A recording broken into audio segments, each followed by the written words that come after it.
ყველას გილოცავთ, ვინც ამერიკულ უნივერსიტეტებში ჩააბარეთ და ახლა უკვე დრო არის ამერიკის ვიზაზე ვიფიქროთ და გავიაროთ ის ეტაპები, რომელიც ამერიკის ვიზისთვის არის საჭირო. პირველ რიგში გაითვალისწინეთ ის, რომ აუცილებლად უნდა გადაიწყოთ დეპოზიტის თანხა უნივერსიტეტში, სადაც აპირებთ სწავლას, ან თანხმობის წერილი გააგზავნოთ, რომლის საფუძველზეც უნივერსიტეტი გასცემს I-20 ფორმას. I-20 ფორმაში იქნება SEVP ნომერი და ყველა ის ინფორმაცია, ვთქვათ, რაც დაგჭირდებათ საელჩოში წარსადგენად.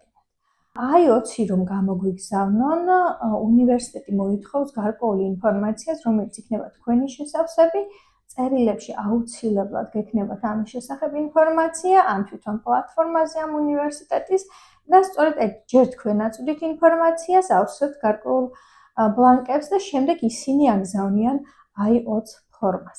I-20 ფორმის გამოგზავნის შემდეგ უკვე შეგიძლიათ იფიქროთ საელჩოში ჩაწერაზე. ამისათვის თქვენ დაგჭირდებათ SEVP-ის მოსაკრებლის გადახდა, DS-160 ფორმის შევსება და ეს I-20 ფორმა უნდა წარადგინოთ. ამ ყველაფრის შემდეგ უკვე უნდა ჩაინიშნოთ ინტერვიუ საელჩოში და წარმატებას გისურვებთ ვიზას მოგცემას.